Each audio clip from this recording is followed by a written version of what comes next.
Nightmare Neighbor. The old, tall apartment building stood under the dim glow of the streetlights. It was late, and most windows were dark. Rena was standing outside, staring up at the second floor. Her floor. She had lived here for a few months, and the place had always been quiet, until Arthur moved in next door. Rena's apartment was at the end of the hallway on the second floor, and taking out the trash usually only took a few minutes. But tonight, she felt as though someone was watching her. As she was about to turn the corner at the end of the hallway, he was there. Arthur was standing by his door, looking as though he had been waiting for her. He always found excuses to talk and stand uncomfortably close to Rena. She lowered her head, quickly murmured a greeting, and walked toward the stairs. This time, he said nothing. Goosebumps rose on Rena's skin. Something felt different tonight, making her more uneasy than before. Rena entered her apartment and quickly shut the door. She took a moment to calm herself, telling herself she was overreacting. She turned off the lights in the living room, planning to lie in bed and watch TV. It was late, and she was tired, but she wasn't ready to sleep yet. As she walked past the broom closet, she heard a faint sound, a soft rustling from inside. Her heart skipped a beat, and she froze, staring at the closet door. With trembling hands, she reached for the closet door handle. She hesitated. Then she pulled the door open. Arthur was in there, inside her storage closet. For a moment, time seemed to stop. He was just there, staring at her, unblinking, with a twisted smile on his face. He stepped forward, crawling out of the closet like a predator closing in on its prey. She gasped, stumbling backward, unable to believe what she was seeing. She ran into her bedroom, slamming the door shut. But she didn't have time to lock it. The door burst open, and Arthur was right there, his face wild and unhinged. She dashed toward the bathroom, the only place left to hide. She slammed the door shut just as Arthur reached the bedroom. Her hands fumbled with the lock. Rena's back pressed against the cold bathroom wall. Her breaths came in quick gasps as Arthur pounded on the door, trying to break through. The thin wooden door was the only thing separating her from the man who had been stalking her for weeks. His sickening grin etched deeply into her mind. Thankfully, she had her phone. She clutched it tightly, her fingers trembling as she spoke to the police. Her voice was barely a whisper, strangled by the fear gripping her. Arthur pounded on the door again, the wood splintering under the force. Rena knew it couldn't hold much longer. Suddenly, the pounding stopped. She held her breath, pressing her ear to the door, straining to hear any sound. She didn't know if he had left. Had he given up? Arthur stood outside the bathroom door, his eyes wild with anticipation. His patience had run out. His hand hovered over the doorknob. He knew she was cornered, with nowhere to escape. He slowly reached into his pocket and pulled out a small, gleaming knife. His fingers tightened around the handle. Nightmare Neighbor. With a single powerful kick, the bathroom door splintered. The door burst open, and Arthur lunged inside, his eyes wide and feral. She backed away, nearly pressing herself against the wall. She screamed at him to stay away, but Arthur didn't stop. He lunged at her, grabbing her arm with a bruising grip. Rena struggled to pull away, but he was too strong. Pain shot down her spine as he twisted her wrist, pinning it against the wall. Her phone slipped from her grasp, falling to the floor. Arthur's face was only inches from hers as he hissed threats, blaming her for always ignoring him when they crossed paths in the hallway. Rena struggled, trying to break free, but he pulled her closer, squeezing tighter. His knife swiped through the air, grazing her arm. She gasped as a sharp pain tore through her skin, leaving her injured and bleeding. The sound of sirens pierced the night air, growing louder as the police rushed toward the apartment building. The flashing lights reflected on the window, like a beacon of hope in the stifling darkness. Inside, Rena's vision blurred with panic and pain. He shoved her against the wall again. laughing maniacally as he brought the knife closer to her neck. Her free hand flailed, fumbling along the counter by the sink and the shelves, searching for anything she could use to defend herself. She grabbed a glass soap bottle and, without thinking, smashed it against Arthur's head. The glass shattered, and he staggered backward, momentarily dazed. Arthur stumbled, and the knife slipped from his grip, falling to the floor. Rena didn't wait. She bolted for the door, clutching her bleeding arm. She fled the bathroom and into the living room, her mind screaming for escape. But Arthur wasn't far behind.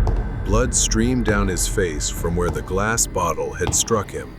Enraged, he grabbed the knife from the floor and charged toward her. The police stormed the apartment complex. They knew they had to act fast.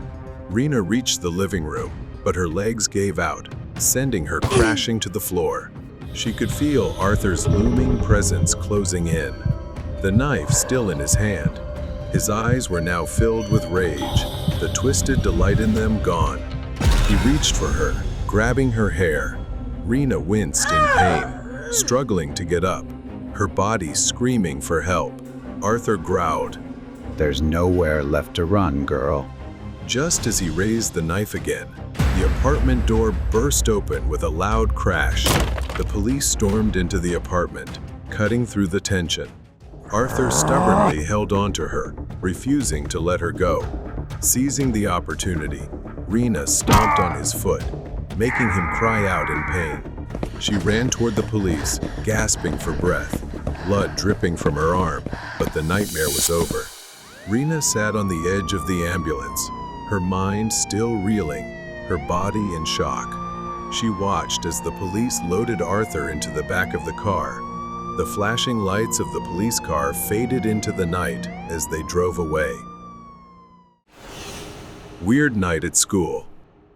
I work the night shift as a janitor at a local school. This job is quite fitting for someone who enjoys solitude. Just me, the empty school, and my mop bucket. I only talk to my coworker when absolutely necessary. Most of the time, we divide the school and don't see each other during the entire shift. One night, the school was completely silent. The only sound was the occasional echo of my mop hitting the floor. I've done this 1,000 times, but something about this night felt different, as though something was watching me from the darkness. I brushed it off and kept cleaning. I put on headphones, playing music low enough to still hear if someone was around, but everything seemed normal. I took a break to change the water in my mop bucket. When I returned, I noticed something strange. The wet floor sign I had placed earlier had fallen over. I sighed and stepped forward to pick it up, but that's when I saw them. Small, wet footprints leading away from the sign and down the hallway.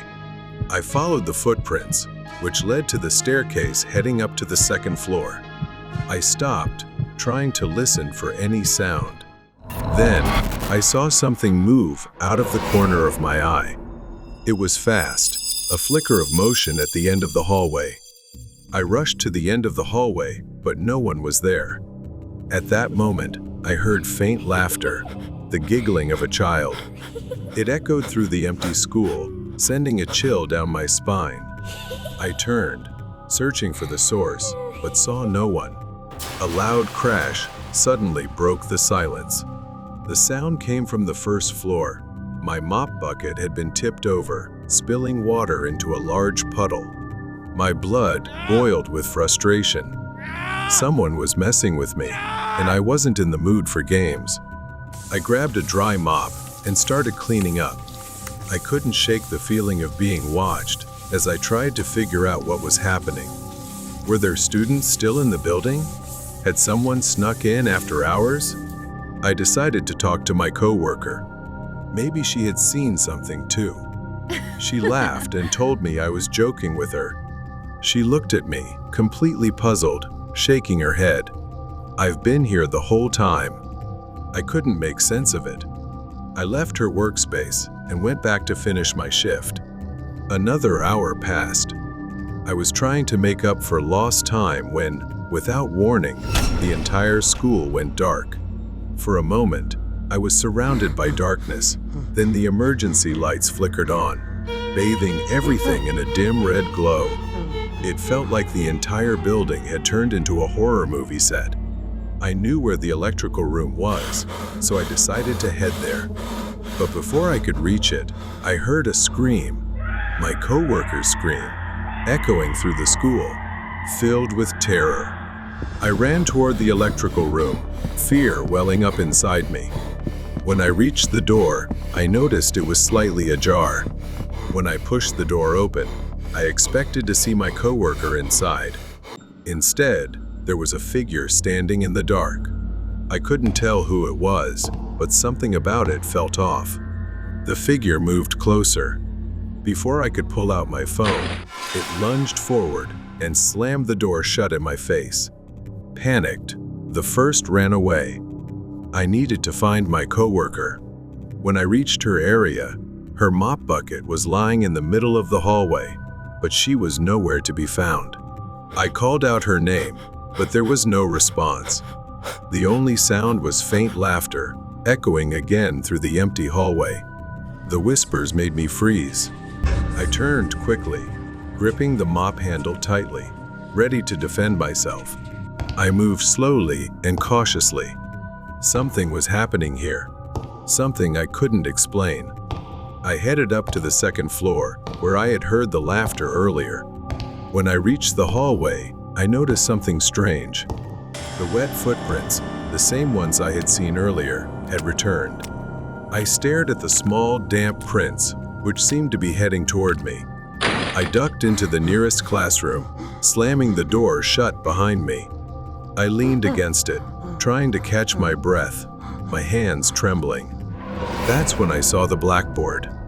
Scrawled in large, jagged letters were the words, "Hello." Had someone come in here? But I hadn't heard anyone enter. Suddenly, I heard the door rattling. Something was trying to get in. The handle twisted violently, shaking as though someone, or something, was pounding on it. I backed away, gripping the mop handle like a lifeline. The pounding on the door stopped. I slowly crept toward it and pressed my ear against it. But there was nothing. I reached for the doorknob, turning it as gently as possible. I cracked the door open slightly and peered into the hallway. I cautiously stepped out, scanning for any signs of movement. I had to find my coworker. I couldn't stay in this school alone any longer. As I walked down, from where I stood, I saw a shadow at the bottom of the stairs. It didn't move, just stood there, a dark figure faintly visible in the red light. As I got closer, I saw a young boy, maybe 13 or 14, standing with his back to me, wearing a tattered school uniform. I reached out, hesitating for a moment before speaking. "Hey, are you okay?" The child didn't respond. I took another step forward, my hand trembling as I reached out to touch his shoulder. Then the child turned around, a horrifying mask, pale and soulless eyes, blood dripping from his nose, and a wide, toothy grin aimed at me. The child let out a blood-curdling scream that echoed through the stairwell, a shrill, piercing sound that felt like it was ripping through my skull. I staggered backward, dropping the mop. I ran as fast as I could down the hallway. I didn't care where I was going. I just needed to get out. The hallway seemed endlessly long in a horrifying way. I burst through the door into the gym. The gym was pitch black. I backed away from the door, my body trembling with fear. The footsteps stopped. The door remained shut. For a brief moment, I thought I was safe. But then, from the far corner of the gym, I heard it, a basketball bouncing. There, in the far corner, the child still stood, his face twisted into that eerie grin, holding a basketball and bouncing it slowly. Then the boy whispered, "Hello," his voice echoing through the empty gym. I stepped back, my legs trembling. The child took a step forward, then another. Each step was slow, deliberate, as though he was savoring the fear he was causing. I didn't think anymore. I bolted outside, running as fast as I could toward the parking lot. My legs felt like they would give out at any moment, but I kept running. I didn't stop until I reached my car. My hands shook as I fumbled with the keys, finally unlocking the door and jumping inside. As I started the engine, I looked back at the school. In one of the second-floor windows, I saw the child standing there, staring down at me with that twisted smile. I hit the gas and sped out of the parking lot. The image of that child burned into my mind. I didn't return to the school the next night. I never went back there again. The stalker in the forest. The sun barely peeked through the dense pine trees as I drove north, my truck loaded with skiing gear and camping supplies. This time, my friend Leo and I had planned a skiing trip in a remote area, miles away from any ski resort. After a few hours of driving, I parked my truck at the base of an area that looked decent with several hills. But I stopped there because I really couldn't drive any further due to the trees. Leo and I unloaded our gear, struggling to walk a quarter-mile to a clearing where we set up camp. It was an incredible amount of work with all the stuff we had to carry. In a small clearing among the trees, we pitched the tent, laid out our sleeping bags, and organized our gear. After setting up camp, we began hiking up the hill, carrying our snowboards and keeping an eye on the steep slopes. The ascent was quite challenging, but I felt thrilled as we climbed higher. We snowboarded down several slopes, one after the other. But as I neared the bottom of a slope, I lost sight of Leo.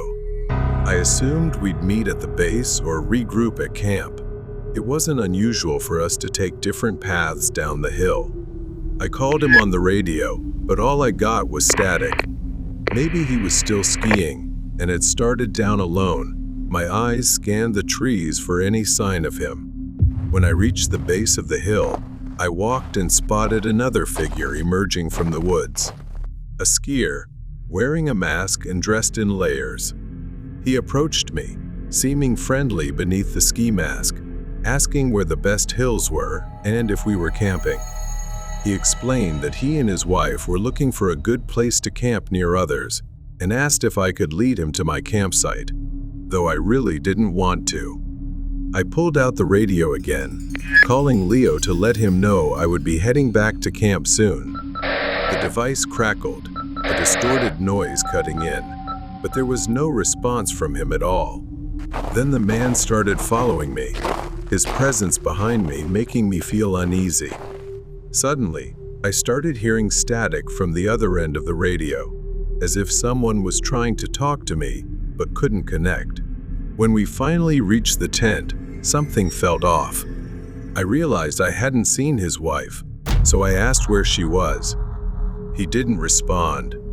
Instead, he moved closer, his movements becoming increasingly strange. But for some reason, something about his snowboard and backpack caught my attention. They felt familiar. Gray, bright orange. The snowboards tightly strapped on either side. My mind raced as I remembered. Leo had the exact same ones. For a few seconds, I thought Leo was pranking me. But no, the voice was too different. He stepped within inches of me, revealing his real face and grinning maliciously. This was not Leo. Panic surged as I backed away, stumbling into the tent. I rifled through the backpack, my fingers fumbling for the flare gun. Just as I grasped it, the man grabbed my foot sticking out of the tent.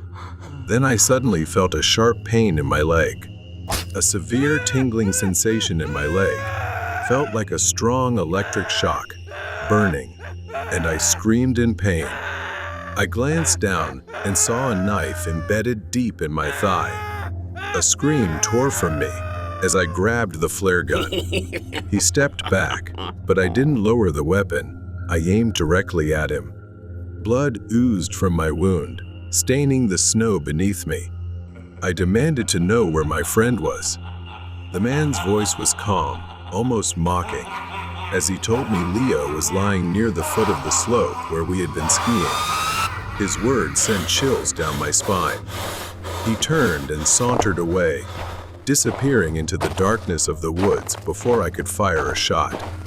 My vision blurred from the pain, but I pressed down on my leg, trying to staunch the bleeding while I grabbed my phone and called 911.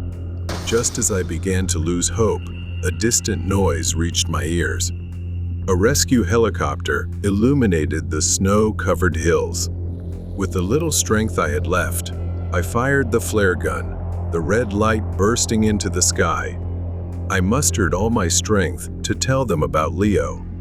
He was found lying motionless on the hillside, his face pale. Blood stained his pants and the snow beneath him. A few days later, we were both recovering in the hospital, our wounds stitched up, but the memories remained vivid. We learned that our attacker was wanted for multiple assaults in remote areas, always hunting those who wandered too far from safety. The deadly chase. A dark, secluded house appears on a quiet street, hidden by dense trees. In the dimly lit room, Emma and Nick visit the home of a new friend they met recently. His name is Gavi. They sit close, laughing and chatting together. Nick yawns, his eyes drooping, looking unusually tired. Emma notices but brushes it off, thinking he's just weary from drinking a little. Eventually, he mumbles that he needs to lie down. Emma watches him stagger into the living room, nearly stumbling, and starts to feel a bit concerned. But she doesn't notice Gavi's gaze, different from hers. His eyes follow Nick, watching with a look of satisfaction and pleasure. Left alone with Gavi, Emma feels a tense unease she can't put into words. Then he stares at her as he steps closer, his gaze cold and intense. She awkwardly avoids his gaze. Suddenly, he says, "So, let's play hide and seek." Emma feels a bit puzzled, but agrees to ease the awkwardness. Gavi's eyes remain fixed on her, darkening with something unreadable. Emma moves into the dim living room, deciding to play along, hiding under the bed. She tries to stifle a giggle, convincing herself it's just a game. Then, she hears Gavi's voice echo down the hall, his voice husky. "The time limit is 20 minutes. If I find you within that time, you'll be mine." Emma's smile fades, his words linger in her mind, and suddenly, she feels a sense of unease. She continues the game, opening the door to a dark bedroom and slipping inside. Emma crawls under the bed to hide. A sudden crash shatters the silence. The sound of breaking glass echoes down the hallway, and her unease grows with each second. She hears footsteps and objects breaking. Something heavy is being dragged, coming closer. Emma lies still, feeling strangely anxious despite knowing it's just a game. Then she hears his voice from the hallway. "You better hide well, or it won't be fun." As she's about to leave, a hammer suddenly strikes the door. Emma nearly screams in surprise, but she stifles it, covering her mouth with both hands. Then he kicked open the door and entered the room, breathing heavily and holding a massive hammer. Emma started to shiver. Was he just playing? A whirlwind of thoughts disturbed her mind. Then, after a moment, Gavi slowly swung the hammer with all his might at the cabinet. Wood splintered with a loud crack, and the wardrobe door burst open. He muttered to himself as he checked inside, then said, "Oh, she's not here too bad. If she had been hit, it would have been quite a show." Emma watched in terror as he moved, each step bringing him closer to her hiding spot. She slowly realized that this was no joke, and he was a madman. Then he lifted the hammer slowly again and circled around. Under the bed, Emma watched him move. A moment later, he stood in front of the bed. With frightening speed, Gavi ripped the mattress off the bed frame, exposing Emma's hiding spot. She froze, staring at him as he raised the hammer, eyes wide with excitement. Then he smashed the hammer into the bed frame, splintering the wood. the hammer landing inches from Emma's head. He yelled, staring through the gap at Emma, saying in sick amusement that he had missed. Emma screamed, crawling out and frantically running out of the room, with him following, dragging the hammer along the wall, his laughter echoing throughout the house. He was close behind her when suddenly the timer went off. He stopped, looked at the clock, and said, "Time's up. Let's play another round." Her entire body shaking, she immediately bolted. Emma left his house, jumped into her car, and drove off, calling the police right away. They arrived at his house. When they searched, a sound came from the closet. Cautiously opening it, he lunged out, swinging the hammer wildly at the officers, injuring some severely. At that moment, Gavi was shot dead by the police on the spot, and they discovered horrific things. In his house, they found Nick dead, along with several others who had met the same fate: pale faces, sedative effects, and terrifying injuries. Gavi's guests were forced to play a twisted game, with only a few lucky ones, like Emma, chosen to survive. The unlucky ones were marked, sedated, and ultimately killed in his final sick game, which satisfied his perverse desires. The haunting of invisible ghosts. His name was Henry, and he always enjoyed taking late-night walks. There was something about the stillness that made everything feel simpler. It had been this way for years, a nightly routine for him and his dog, Boss. Henry had been a welder for over 40 years. Now, he was living alone on this large farm. The house, too big for just one person, had felt empty ever since Maria, his wife, passed away.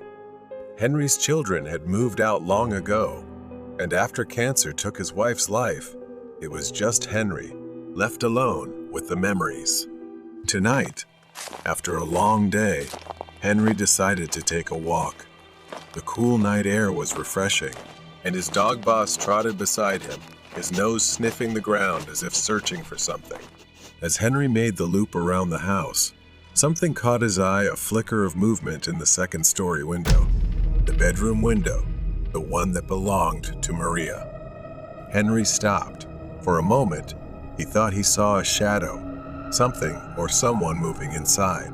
Henry's heart raced, not believing his eyes. He hadn't set foot in that room for years, let alone let anyone else in. Henry stared up at the window, unsure if his mind was playing tricks on him, but something wasn't right. Without hesitation, he rushed inside, Boss close behind, and stormed up the stairs 2 at a time. When Henry reached the bedroom, the door creaked open slowly. The room was empty, exactly as he had left it. Henry's eyes scanned the space, nothing out of place, no signs of anyone being there. Henry felt foolish for overreacting, but that unease, that creeping sensation, stayed with him. Something had been there, Henry was sure of it. The next night, Boss's low growl woke Henry from a deep sleep. He sat up, listening, straining to hear over the pounding in his ears. That's when he heard the creaking of floorboards. Henry's first instinct was to grab his rifle, and he moved into the hallway, raising the gun. A dark figure stood at the end of the hall. A woman, her face obscured by shadows, her hand stretched toward him, fingers unnaturally long. Another night passed. Henry came downstairs early in the morning, only to find the kitchen lights on. He remembered turning them off. Henry grew tense and started calling the police. They searched the entire house, even bringing in the K-9 unit, but nothing turned up. Henry could see it in their eyes. They didn't believe him, but he knew something was wrong. That was the last straw. The next night, Henry went back upstairs. He didn't know what compelled him to return, but when he opened the door, the sight nearly stopped his heart. Maria's clothes, which Henry had packed away after she died, were scattered across the floor. It was as if someone had pulled them out. Panic rose in his throat. Henry staggered back, and that's when he saw her. A figure stood in the doorway. A woman, but it wasn't Maria. Henry couldn't make out her face. but she was shorter, thinner, someone he didn't recognize, and her presence filled him with dread. Before he could react, she ran, disappearing down the stairs and into the night. Henry chased her to the front yard, but she was gone by the time he made it outside. Bosley and Henry searched the property, but there was no trace of her. Henry didn't sleep that night. In fact, he hadn't slept in days. Every creak of the floor, every gust of wind outside it all felt like her, lurking, waiting to return. Henry kept his rifle close, afraid he might actually have to use it. A few weeks later, it happened again. Henry was sitting in the living room, trying to distract himself with the television when he saw her. She was standing in the yard, staring at Henry through the window, just a shadow, silhouetted by the moonlight. Henry grabbed his rifle, his hands trembling, and ran outside, firing warning shots into the air. She turned and ran into the darkness, disappearing once again. The shots had probably scared her off for now, but deep down, he knew this wasn't over. The next day, after Henry had been out for errands and returned home late, he didn't see Boss greet him. He searched every corner of the house, but everything felt empty. But Henry still had one last room to check, Maria's room. He stumbled into the bedroom, the door creaking open. Maria's clothes were no longer scattered across the floor. They were neatly hung. But what Henry dreaded had come to pass. The woman was still there, sitting on the bed, staring at him. Her eyes gleamed, and she smiled a cold, twisted smile. She whispered that she had been waiting for him. Henry froze, shocked. He couldn't believe what he was hearing. That voice, it was Maria's. But something was wrong. It was cold, hollow. Before Henry could react, her face shifted from an indistinct blur to something grotesque, her skin melting into a monstrous form. The skin peeled away, revealing rotting flesh underneath. Her eyes sank into her skull, her mouth gaping in a horrifying grimace. Henry screamed and raised his rifle, but it was too late. She lunged at him, and as darkness engulfed him, her fingers seemed to scratch and penetrate his chest. The haunting of invisible ghosts. Henry slowly woke up with a strange feeling, something rough rubbing against his face. It took a moment for Henry to open his eyes and realize it was Boss licking his face. Henry remembered the last time he couldn't find his dog, but after everything that happened, seeing Boss made him feel more at ease. Henry groaned, his whole body aching as he struggled to sit up. Everything felt too stiff, the joints rigid, and the muscles dull with pain, as if she had actually lunged at him, clawing and piercing into his flesh. Boss whimpered softly, his gaze fixed on the bedroom door. Henry glanced over and saw nothing unusual, but he couldn't shake the unsettling feeling that something strange was inside his own home. Days passed in a vague exhaustion. Every night, it was the same. Boss sat in front of the bedroom door, staring, ears pricked up as if waiting for something. Then, like clockwork, at that exact hour, he would start barking, the sound echoing throughout the house, jolting Henry from his restless sleep. He would get up, gun in hand, and search the house, but he never found anything. The house remained silent, the darkness unchanged. He tried to convince himself that it was just Boss being protective, or perhaps reacting to something normal outside. One night, the barking started again, more intense than ever. He jumped up, hurried down the stairs, gun at the ready, and froze at the sight before him. There, near the living room window, Mari was standing. Her face was gentle, hair flowing in the wind. Henry was paralyzed, an uncontrollable feeling swelling within him. Henry hadn't seen her in years. For the first time in months, he felt a sense of comfort. Boss fell silent, his barking turning into a faint whimper, as if something wasn't quite right ahead. He slowly approached the window, but then something changed. Henry stepped back as Mari's gentle form began to fade, her features distorting, as if cracking horribly. her joints twisting grotesquely, unnaturally. Her eyes seemed to darken, sinking into her face. Her mouth stretched into a wide grin, revealing sharp teeth, with black slime oozing through the cracks in her face. He suddenly realized she had come, perhaps deceiving him and appearing in the form of Mari's spirit. He knew that couldn't be his wife. The figure by the window vanished, dissolving into the darkness like smoke. Henry rushed outside, desperately searching for her, or it, whatever he had just seen. He circled the house, calling for Mari, as if somehow she might still be there, but there was no one. As Henry turned the corner of the barn, he suddenly felt an icy chill. The world around him seemed to shift. The night grew unnaturally dark. It felt like the darkness was swallowing the farm. He heard a whisper, soft and mocking. Henry. It was her voice, but distorted and broken, drawing him toward the barn. Henry pushed open the barn door, and there she was again, Mari standing motionless. The whispers grew louder around him. Come home, Henry. It's time. The voice echoed from every direction. The darkness closed in, pulling him to his knees as if hypnotized to obey. Her form began to twist again, skin peeling away, revealing a skeletal grin beneath. The barn door slammed shut behind Henry with a piercing noise, swallowing the faint light of the moon. The air filled with voices chanting Henry's name, full of malice. He stumbled back, desperate to escape, but the ground beneath him gave way, sending him plunging into a deep, cold pit. He landed hard on a damp surface. Henry reeled from the overwhelming stench of decay, and as he looked around, rotting corpses, with sunken eyes, stared back at him. He tried to climb out, but the walls of the pit were slick. The bodies began to move, their skeletal hands reaching out, grabbing Henry's legs, pulling him down. A grotesque figure emerged from the darkness above. It was her again, a monstrous version of Mari. Limbs elongated, her smile impossibly wide, filled with jagged, blackened teeth.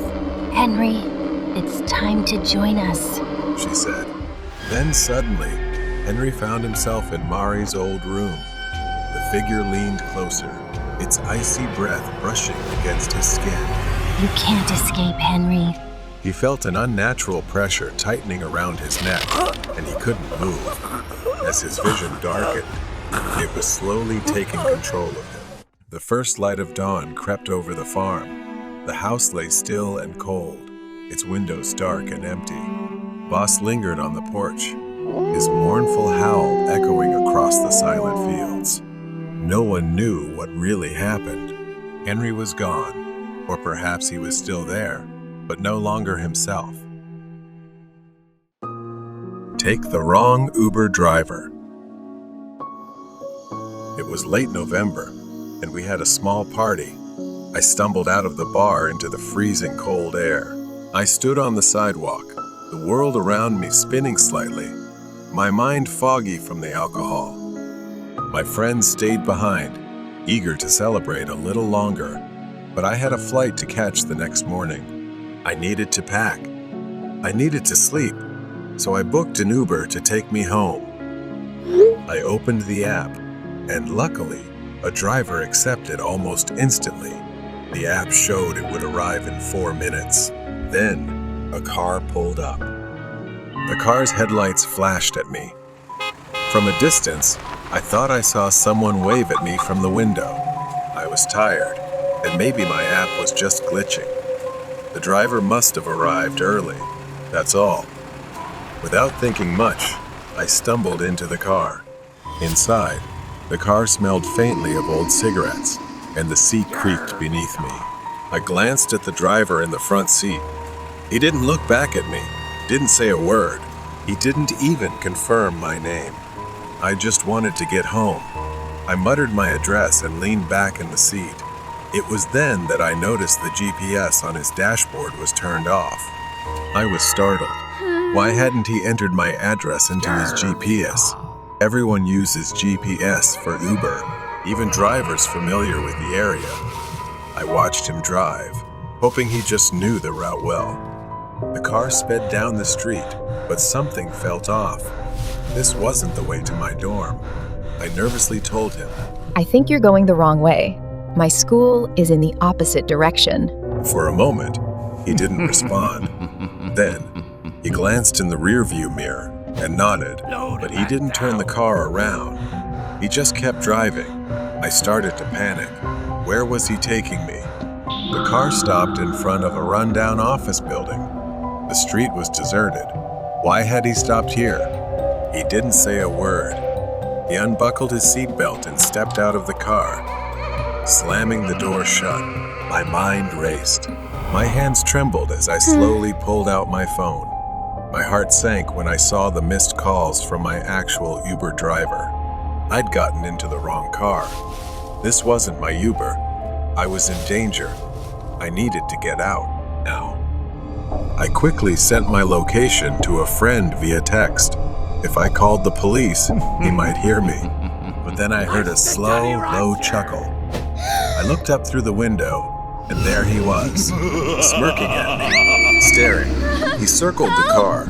My hand moved toward the door, pressing down the lock. He hadn't noticed. I frantically moved from door to door, locking each one in a frenzy. The faint noise alerted him. His smile vanished. His eyes narrowed in anger.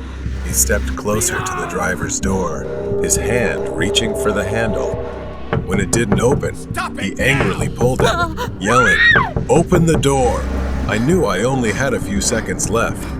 Desperate, not waiting any longer, I grabbed my phone and dialed 911, hoping they could get there faster. I didn't get a chance to speak.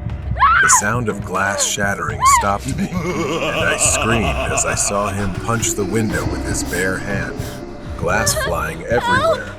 His arm pushed through the broken window. I dropped my phone, desperately trying to get away from him, clutching the door handle on the other side, frantically unlocking it to escape before he could grab me. I ran as fast as I could since he was injured and stuck with his hand in the broken window. I couldn't stop. I stumbled but kept running, my body filled with overwhelming terror. The night was pitch black, with the only light coming from the distant glow of the city. The abandoned lot stretched endlessly, nowhere to hide. But I kept running, praying that somehow I would survive.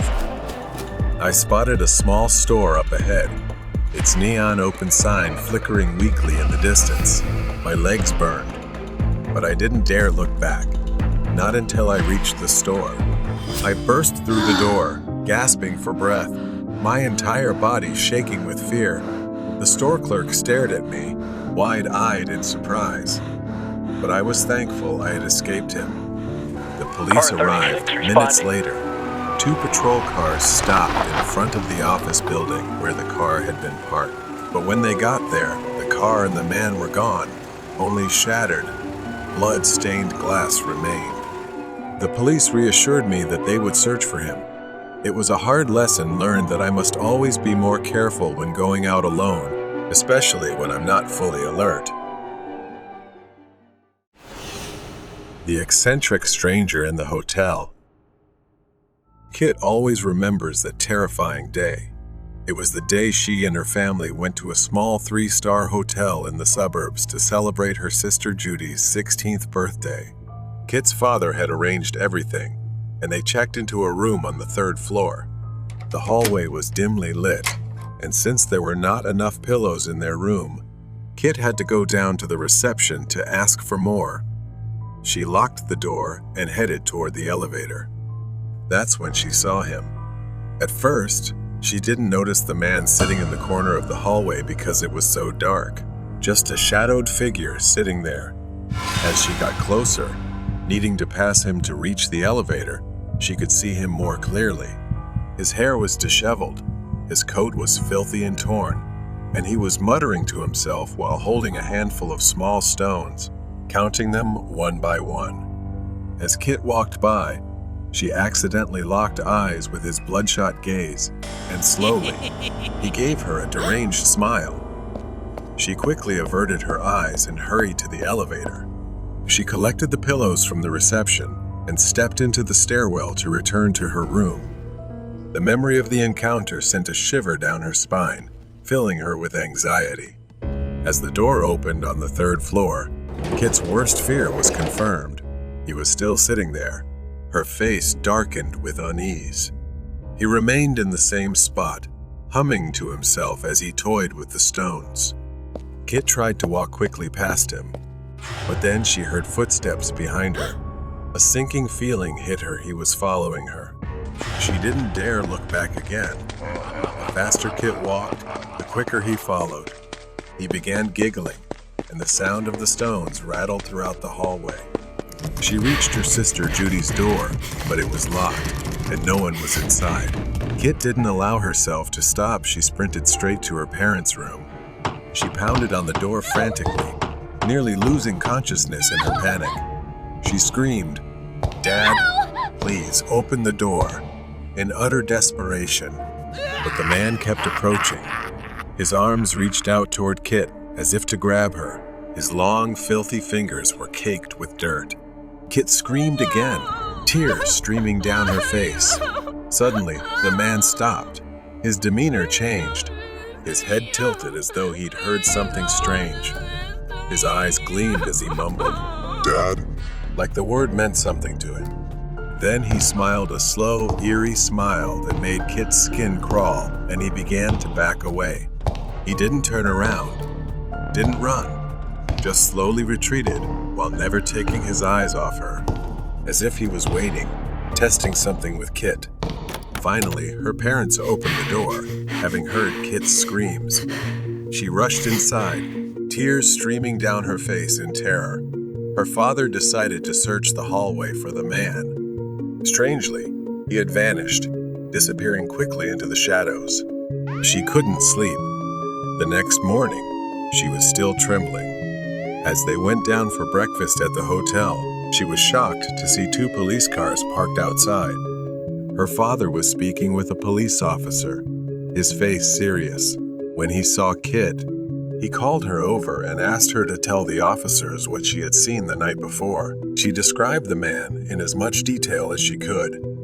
A family from the floor above had reported that their 7-year-old daughter was missing. The little girl had left her room late at night to get something from the vending machine, but never returned.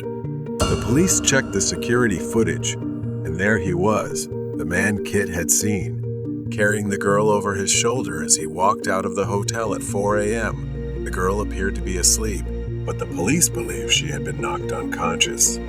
As the days went by, the memories lingered for Kit. She couldn't sleep, constantly imagining his figure sitting in the corner of her room. Even the smallest noise would send her into a panic, leaving her breathless with fear, and she no longer wanted to leave the house. Her parents eventually sought help from a therapist. The therapist explained to her that everything she was experiencing was normal after witnessing something so traumatic. It was a psychological injury, and Kit would need time to heal. As a witness, Kit followed the case closely. In the end, the case was closed without the police ever finding him. He was just a drifter, a predator. Kit wasn't sure if she'd ever be able to escape the memory of that night, but she knew she needed to move on and become stronger. Abandoned house invaded. Behind my house, there is a large but old and decaying building. It no longer resembles a home. It now looks more like an abandoned house. It has been vacant for decades, or so my parents said. But every time I passed by, I would unmistakably hear the sound of electricity crackling from inside. It made no sense. I couldn't shake the feeling that something was wrong. Finally, one day I decided to investigate. I asked my friend Tim to come with me after school. He agreed, though we both felt a tense, underlying dread as we stood in front of the house. A bad premonition hanging in the air. As soon as we pushed the door open, it creaked on its rusty hinges, filling the silence. Inside, the air was thick with an unbearable stench, a mix of mold and rot. Scattered across the floor were piles of old dog food, and the foul odor hit us in waves. We carefully stepped through the strange debris and noticed something odd. The floor was littered with nails, hundreds of them, along with animal traps, as if someone had deliberately tried to prevent people from walking through the house. We tiptoed through, avoiding the nails, our curiosity growing stronger with each step. Then we heard the sound of an electric charge, followed by a scream of pain from upstairs. It sent a shiver down my spine.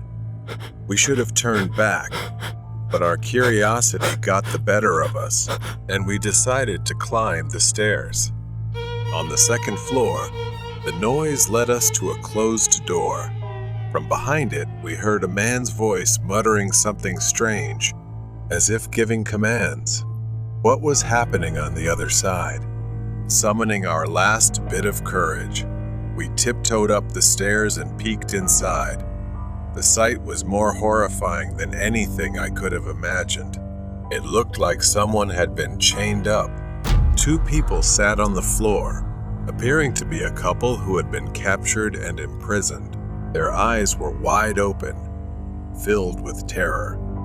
A man stood before them, holding a stun gun, threatening them to follow his commands.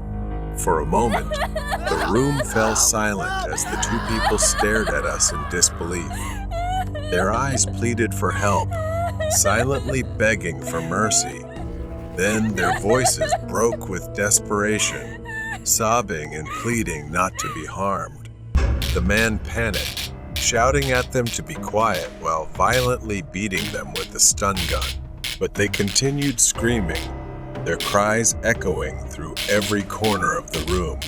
Tim froze, paralyzed with fear, and accidentally knocked over a piece of wood, creating a loud noise.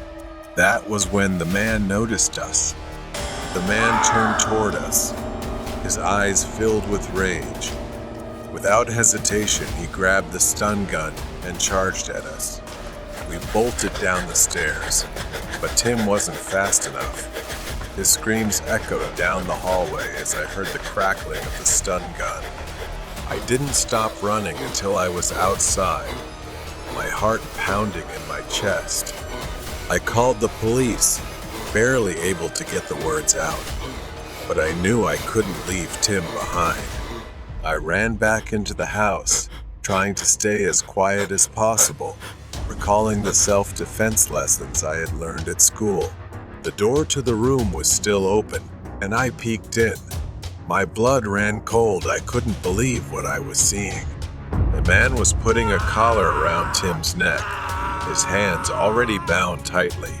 I couldn't just stand there and watch my friend and these innocent people suffer like this. Rage surged through me, and I charged at the man, kicking him with all the strength I had. He staggered and fell, dropping the stun gun. I grabbed it, threatening him. Moments later, the police arrived and pulled me away from him. As the police began to untie the captives, they discovered something even more horrifying. Their feet had been glued to the floor with industrial adhesive. I was horrified that the man had gone to such lengths. Finally, the rescue team arrived, and the hostages were freed, though their condition was dire. They had been beaten, starved, and fed animal food. When the police interrogated the man, his chilling response was that he wanted to keep humans as pets. In the end, he was arrested and taken to prison. None of us ever spoke about that day again. This is a warning from what I witnessed. If you ever come across an abandoned house, no matter how strong your urge to explore, resist it. Stay away, because no one can guarantee you will make it out alive. The Ghost of a Mother in the Forest. I was never someone who truly believed in ghosts. I always thought they were just products of imagination, created to explain the unexplainable. But everything changed when I was in that cursed forest. It was supposed to be a normal overnight trip, and quite an easy one. The locals whispered about the forest being haunted, but I didn't pay much attention to that. The road was rough, and the darkness grew thicker as I drove deeper into the forest. My headlights barely cut through the fog, so I had to be more careful. Then suddenly, she appeared. An old woman stood in the middle of the road, hunched over, her eyes fixed on me as I stopped. I honked, but she didn't seem to hear. So I opened the door and shouted for her to move so I could pass. She didn't react at all. Instead, she slowly turned, looked straight at me, and asked, "Have you seen my daughter?" She kept asking, her voice growing more desperate.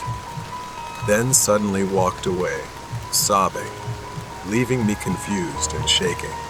In my mind, I tried to dismiss the encounter with the woman as I continued my journey, but her words kept echoing in my head, gnawing at my sanity. When I finally made it out of the forest at dawn, I stopped at a small grocery store. The shopkeeper was kind, and I chatted with him for a while. But as I looked out the window, I saw her again, standing at the edge of the forest, staring at me. Fear started to creep in, and that's when the shopkeeper told me about her. He said that she had lost her mind after a tragic accident and now wanders the forest, searching for her long-lost daughter. I dismissed the story again, thinking it was just a coincidence. That night, as I drove back through the forest, the rain started pouring down heavily, making the road more dangerous. But I kept going, just wanting to get out of there as quickly as possible. Then, through the rain, I saw another woman. But this time, she wasn't alone, and in her arms was a child who looked frail, almost lifeless. I intended to drive past. I hesitated, but my conscience wouldn't let me. I stopped and asked if they needed a ride. She looked pale, like she'd been out in the rain for too long. She nodded gratefully and climbed into my car with the child in her arms. I handed them a towel to dry off, and then she directed me to a hospital. When we arrived, she quietly thanked me before heading into the building. I sighed with relief, but as I was about to leave, I noticed something in the back of the car. It was the black umbrella she had been carrying. It was still in my car, and when I turned to look back at the hospital, I was almost paralyzed with what I saw. I looked away for just a few seconds, and when I looked back, they were gone. It was as if they had vanished into the rain. Feeling confused, I decided it was best to leave as soon as possible. As I neared home, the rain was still pouring, and the parking lot was quite far from my house, so I had to use the black umbrella left in my truck. However, I felt a bit hesitant to use it, remembering that it belonged to the woman and her son, but I had no other choice. As I was walking, a strong gust of wind almost tore the umbrella from my hand, and suddenly, a wooden beam came crashing down from above, about to fall on me. It could have killed me, but the umbrella somehow pulled me to the side, saving my life. Shaking, I realized the umbrella wasn't just an ordinary umbrella. Perhaps it was a gift the woman left behind to protect me. The next morning, I went back to the grocery store, determined to uncover the truth. The shopkeeper hesitated, but finally told me the whole story. The woman and her child were spirits, doomed to wander the forest after a tragic accident. She died trying to protect her son. It happened on a stormy night when she was shunned and refused help by passing travelers. Some even splashed her with mud. She used her body to shield the child, but unfortunately, she slipped and fell off a cliff. On rainy days, if drivers refused to give her a ride, she would mysteriously appear in their cars and haunt them. Feeling a deep sense of injustice, she continues to seek out and punish those who don't help them. The old woman, unable to bear the unbearable pain of losing her daughter and grandson, went mad shortly after. Since that horrific accident, the villagers have often seen her holding a black umbrella, muttering nonsense. With a heavy heart, I visited their graves, returned the umbrella, and expressed my gratitude. As I walked away, I knew my life had changed forever. I had encountered something beyond the realm of the living, and from that day on, I would never doubt their existence again. Ghost in the Gym. A violent storm raged outside, the rain pattering against the windows of the gym. Today, Nana arrived earlier than usual to prepare for the upcoming exam, hurrying toward the gym. Her gym teacher greeted each student outside the girls' locker room, as usual. Nana entered the locker room, the fluorescent lights flickering slightly due to the storm. She walked to her locker and took out her workout clothes. As she began preparing her things, a faint shadow caught her eye, gliding along the other side of the lockers. She paused, glancing around. Curiosity overcame her, and she called out, "Is anyone there?" Nana walked toward the source of the noise, which was at the end of the locker room, where a row of shower stalls stood, the last stall covered by a thick, dark curtain. Nana approached, the lights beginning to flicker erratically. Not knowing where she found the courage, she reached out and pulled back the closed curtain, revealing only an empty shower stall. She was about to turn away when she sensed someone passing right behind her. She froze for a moment, then a sound like soft sobbing echoed back, sending chills down her spine. The temperature suddenly dropped, a chill enveloping her. At that moment, the voices of other girls echoed in from the hallway. Nana temporarily felt relieved as she stepped out of the shower area and saw a group of students walking by. She asked if they heard someone crying, but the girls exchanged puzzled glances and shook their heads. She returned to the gym class, where everyone was gathered. Suddenly, a terrified scream echoed throughout the gym. A fellow student named Lee ran in, her face pale and filled with fear. She collapsed to the floor, tears streaming down her face. The gym class fell silent as everyone stared in horror, confused and frightened. As the teacher pressed Lee to explain, she trembled, describing a horrifying scene she told of a baby, covered in blood, appearing in the bathroom and standing there crying. After class, Nana decided to stay behind for extra practice. She walked alone to the entrance when she suddenly noticed a key lying on the floor and the gym door ajar. A dark sense of unease washed over her as Nana stepped into the dimly lit room. She tried to turn on the lights, but they seemed to be out of order. Determined to push past her fear, Nana decided to prepare for the upcoming swimming exam.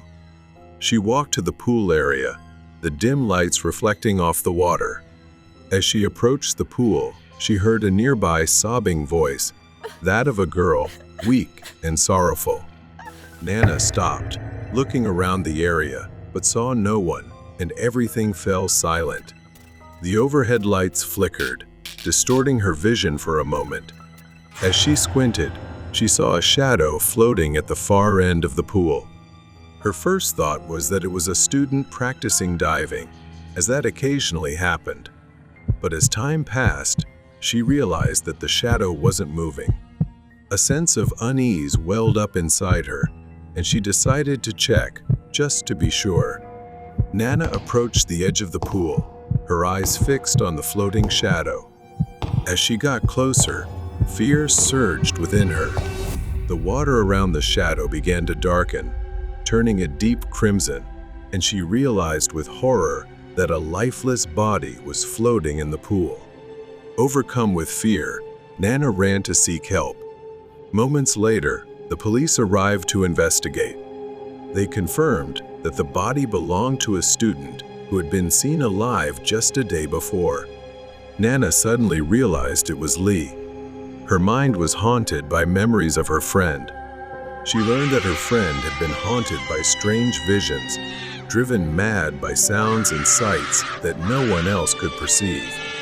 Lee could not stand the pressure from many sides. It caused her to develop depression and pushed her to the brink. Nana stood at the school gate, watching the flickering lights of police cars fade into the distance. The storm had passed, but a chilling emptiness lingered in the air. She shuddered, haunted by thoughts of the ghostly figure and the cries she had heard. In the following days, Nana lay in bed, tossing and turning as she recalled haunting images. The pale face of her friend Lee, the bloody child, and the dark water lingered ominously in her mind. In her sleep, the voices of Lee echoed in her ears, pleading, desperate, and faint. With each passing day, they grew louder, resonating in her mind. The next morning, Nana walked through the school hallway, the world around her feeling dreamlike. She paused in front of the gym, staring at the closed doors before walking away. That night, Nana fell asleep. As she closed her eyes, she was pulled into another nightmare. She stood in the gym, surrounded by darkness. Lee's face appeared before her, eyes wide with fear as she reached out, as if wanting to say something. Then everything seemed to change. The water in the pool turned red, and she watched in horror as Lee emerged from beneath the surface, slowly rising as if trapped. Nana tried to scream, but no sound escaped her lips. The next day, Nana's nightmare still haunted her thoughts. Each day was filled with a nagging feeling that she was overlooking something urgent, something dark that only she could confront. She knew she needed to understand what had happened to Lee to help her find peace. Nana dove into research, sifting through old-school records, searching for any information about unexplained incidents at the gym or pool. After hours of digging, she stumbled upon a small article about a tragic incident, the unsolved death of a young girl at the school many years ago. The report detailed how a female student mysteriously drowned in the pool, and witnesses claimed to have seen a crying child nearby, although no child was ever found. Through the faded articles and forgotten records, she discovered that a child had been abandoned at the school. The child had died under tragic circumstances, perhaps explaining why the girl's spirit wandered, trapped here. The more she read, the more Nana understood the connection. The spirit of the abandoned child, full of pain and loneliness, had latched onto isolated students. Lee had been haunted by this spirit, drawn in by her own sorrow. That night, Nana returned to the pool one last time, determined to confront the spirit and free her friend. The water's surface was unusually still, almost holding its breath. A figure slowly emerged from the darkness, the ghostly form of a child, her wet hair hanging in tangled strands around her pale, hollow face. The child's eyes were dark and empty, locking onto Nana with a sharp, calculating gaze, as if probing her intentions. Nana opened her mouth to speak, her voice trembling, but the child moved closer. Suddenly, the child's face twisted, her mouth stretching into a cruel smile. She reached out with her bony, skeletal hand, extending sharp fingers towards Nana like claws. Nana stepped back, fear rising in her stomach, but she held her ground. She could only follow her heart, her voice trembling as she said, "Please, I want to help you." To the child's spirit, the child's smile faded, her expression stiffening, as if she had heard these words before, words that ended in betrayal. The child's empty eyes narrowed, and she lunged forward, her hands clawing at Nana's throat. Nana stumbled back, but she stood her ground, raising her hands in a gesture of surrender. "I don't want to hurt you. I understand your pain." The child paused, her arms falling to her sides, confusion evident on her face. But then her expression twisted again, suspicion flickering across her features, as if she were battling memories of her own pain and betrayal. In desperation, Nana moved closer, her hand shaking but steady as she extended it. The child hesitated, her appearance wavering between anger and sadness, her expression softening as Nana's words seemed to touch something deep inside. For the first time, the child's expression softened into one of almost peacefulness, her anger dissipating as she released her grip, her form fading into a gentle light. After all, there was one more thing Nana had to do. In her dream, she remembered something that Lee had conveyed to her. Nana recalled being led by Lee to a forgotten corner of the locker room, where an old art portfolio lay hidden beneath a pile of sports equipment, covered in dust. When she was alive, whenever under pressure, Lee would paint vibrant children's paintings, cheerful expressions, and serene landscapes. Each painting was filled with warmth, completely contrasting the darkness that enveloped Lee in her final days. The following weekend, Nana went to the local orphanage, clutching the portfolio to her chest. She handed it to the director of the orphanage, explaining Lee's wishes. As she had promised, Nana had painted and written about their story to memorialize them, ensuring that no one would forget them. Nana returns to school. She reflects on her journey. The remaining echoes of the past have faded, replaced by a feeling of fulfillment. She has somehow helped bring peace to suffering souls. The town's haunted mystery. It was during one of our arguments, moving from yelling to an uncomfortable silence. Kira suggested, almost hesitantly, maybe we just need to leave. Start somewhere new.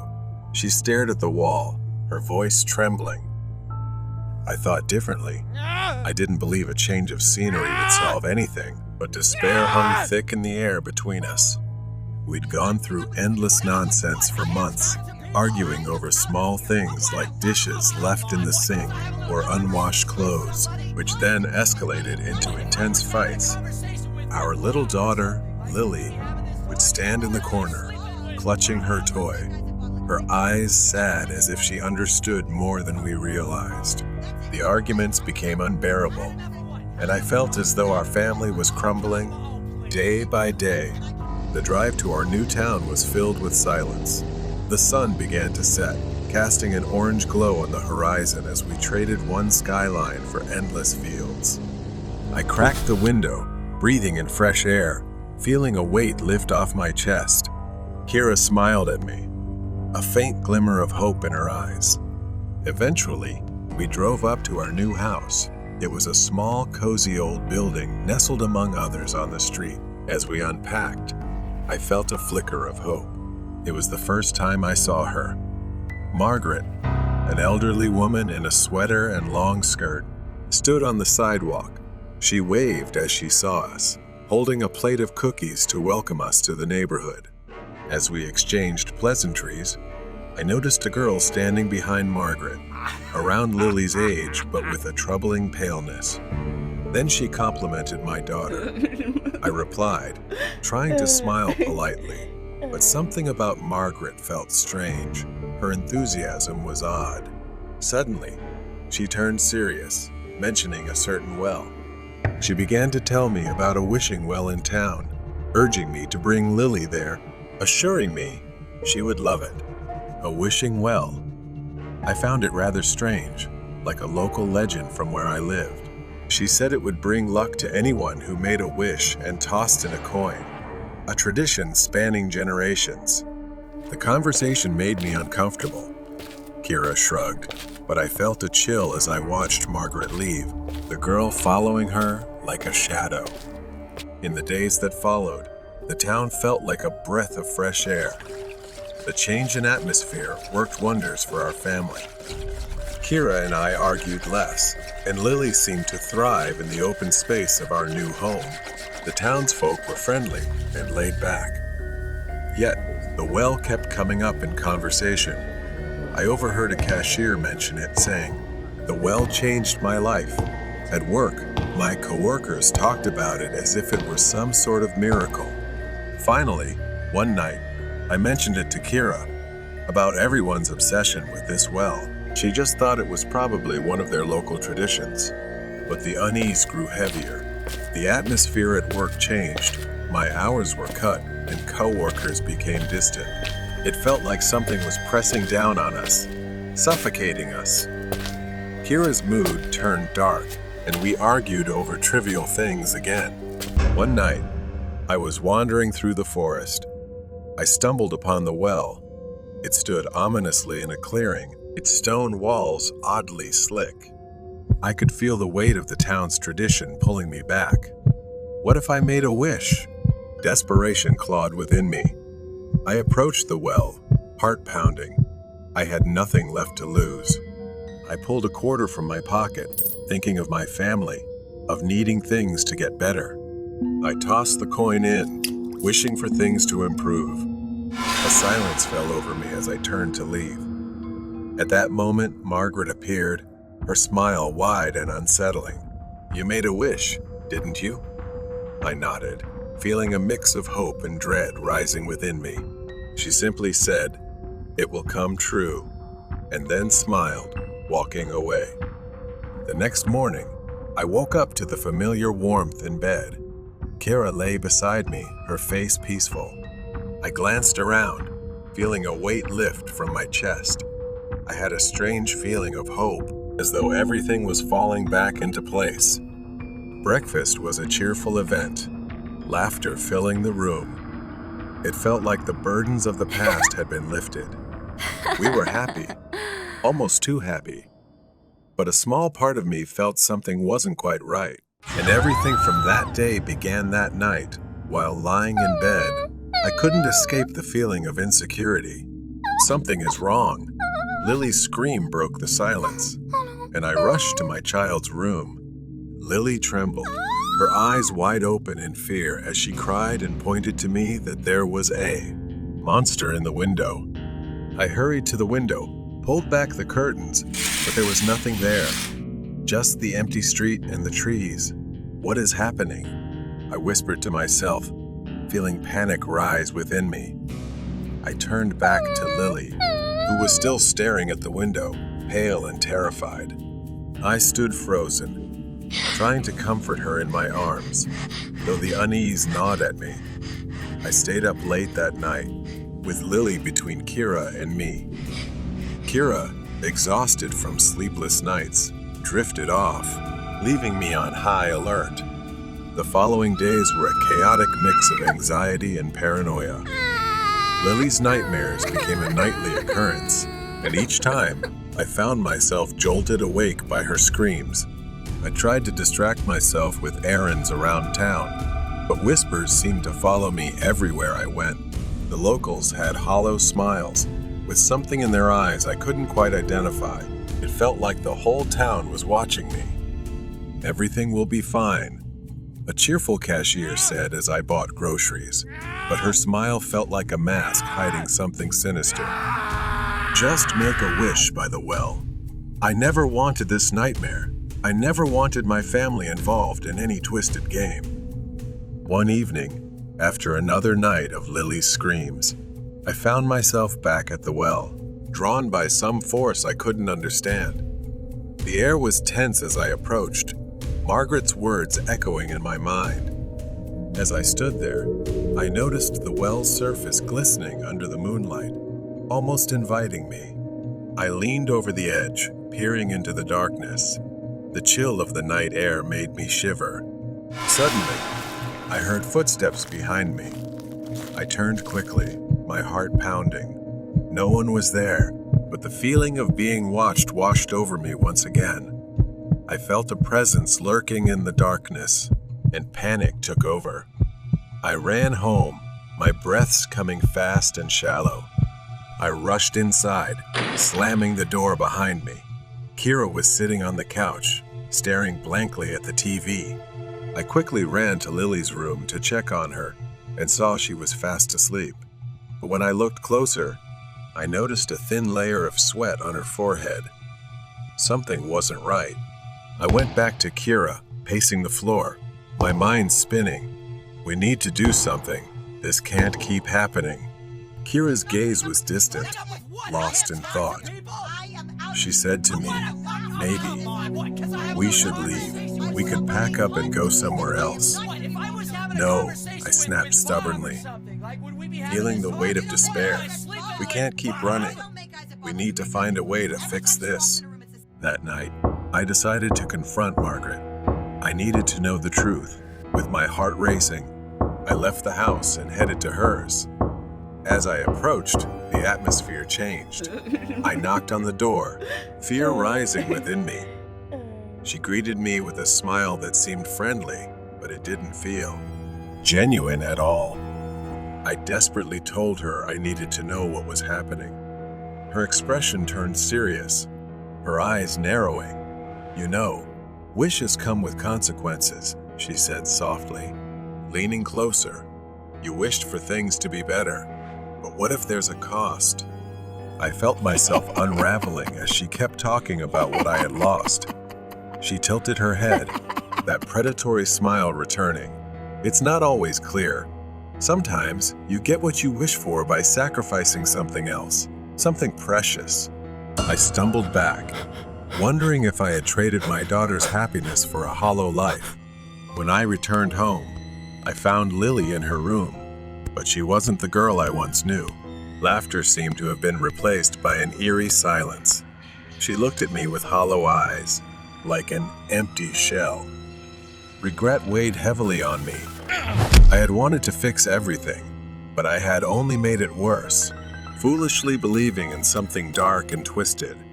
I returned to the well, desperate to undo my wish. I knelt by the edge, staring into the darkness. I want my daughter back. I didn't want this to happen, but the well remained silent. Days passed, and our home became like a prison as Lily worsened, her strange behaviors leaving me helpless and heartbroken, unsure of what to do.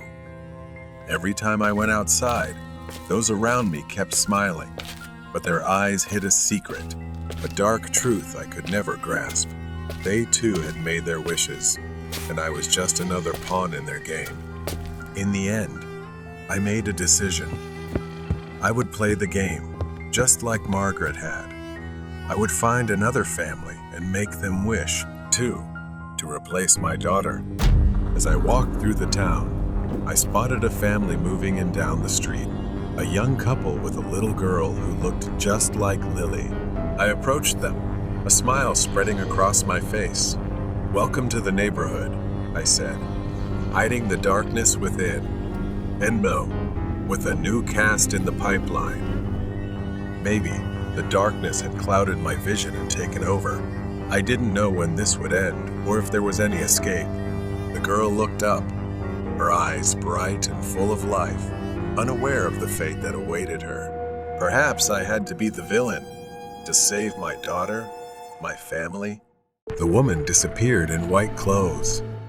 I grew up hearing stories from my cousin, who worked at the local police station.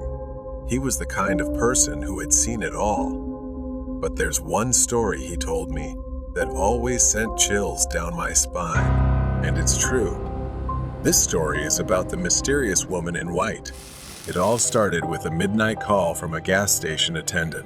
My cousin's colleague, Officer Nathan, was working the night shift. The attendant claimed he had been robbed, and the thief fled before he called.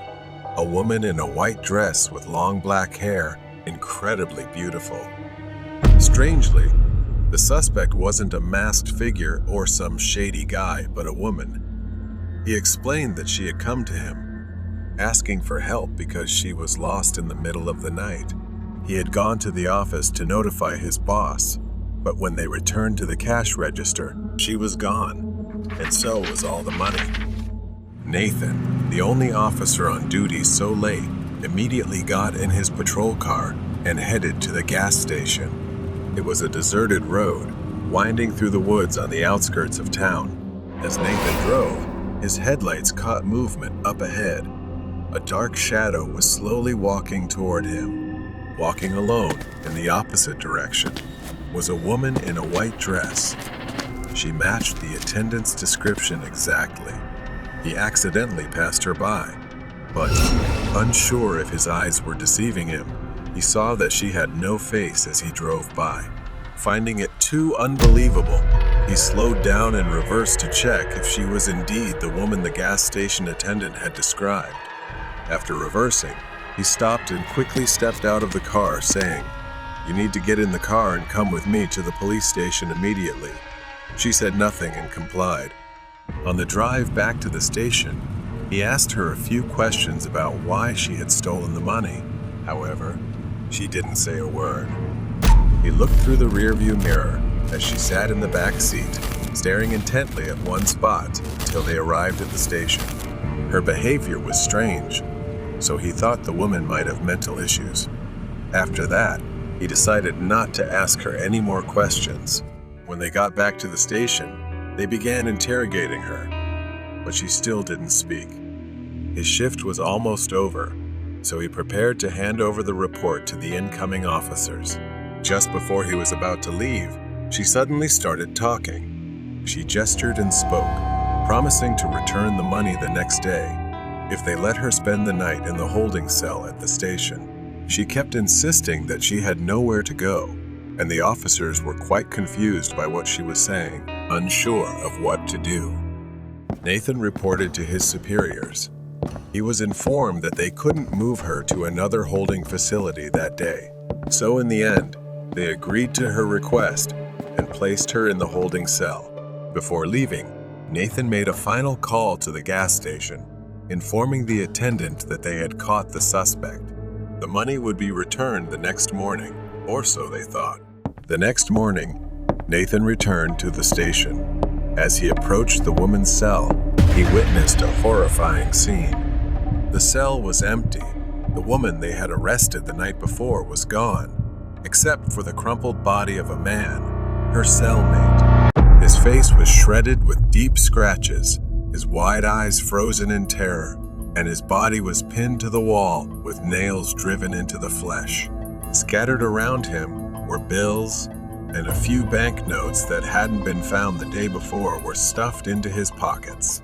Worse still, scrawled in blood on the wall beside his body were the words, "I have paid the debt." Nathan frantically searched the area. Even more terrifying was that she had completely vanished. No one heard or saw anything. The cameras? They hadn't captured any footage of her entering or leaving the cell.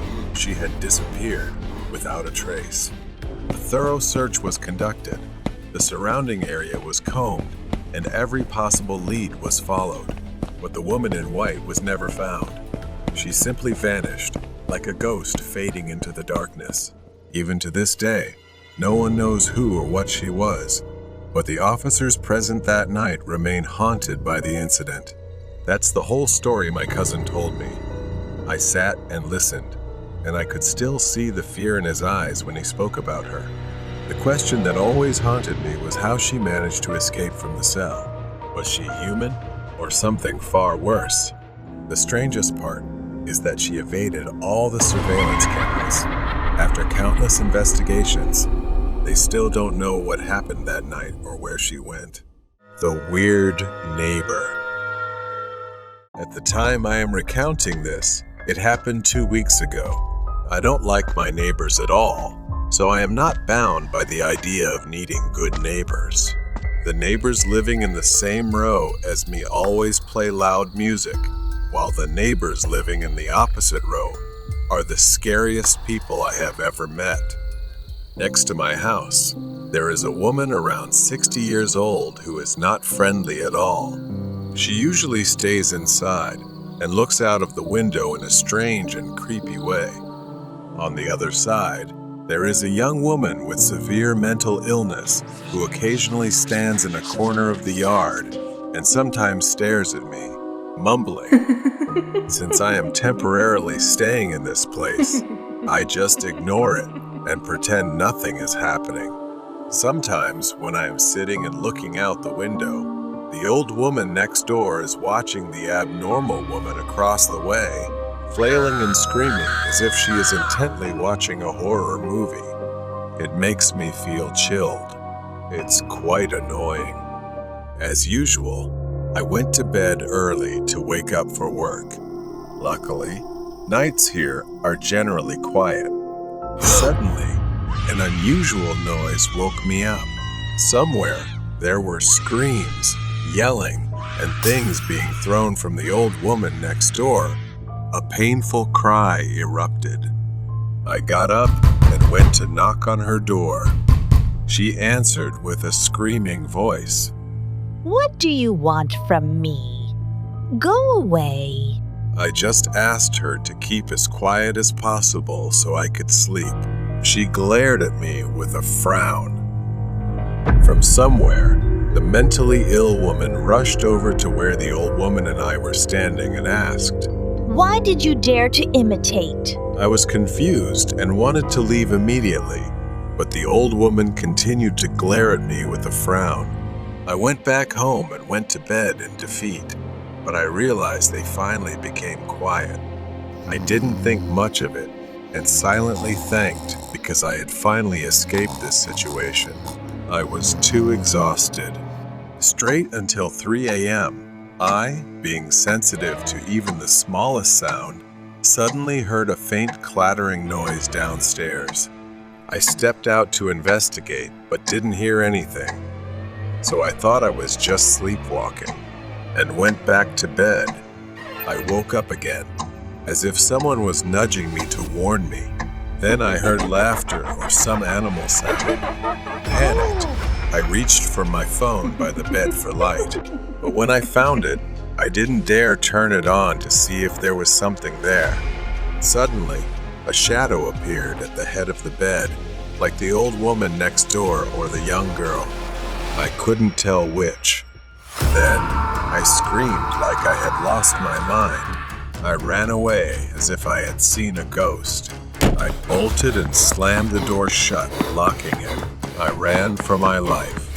I suddenly woke up, panting, and looked out the window. Everything was silent. Perhaps I was haunted by what I had seen before. Maybe I would have to move sooner before I go insane. A few days later, that mentally disturbed girl was reported by the police for breaking in. I breathed a sigh of relief as if I had just passed a test. She looked at me again, then at that girl. Maybe this place is no longer safe. Night at the gas station. That night, snow fell, freezing cold. The wind howled as I drove into the parking lot of the gas station where I worked the night shift. I had been doing this job for a few months now, from 11 p.m. to 7 a.m., as it fit my personal schedule. My coworker's car was the only other vehicle in the lot. I parked next to it, bracing myself for a long night. Nothing but slow hours and an empty store ahead. After greeting my coworker and taking over his shift, I was alone for the rest of the night. As soon as the door closed behind him, I glanced at the task list my manager had left. It was short, just a few tasks that would take less than an hour to complete. Around midnight, a car pulled into the station, catching my attention. It was an old SUV, pulling up to one of the gas pumps. I glanced out the window for a moment before turning back to my phone. A few minutes passed, then 10. I glanced again, surprised to see the SUV still parked there. The headlights were off, the doors closed, but no one had come in to pay or use the restroom. A strange feeling began to creep over me. I grabbed my coat and stepped out into the freezing cold, the wind biting into my skin. The snow crunched beneath my boots as I walked toward the SUV.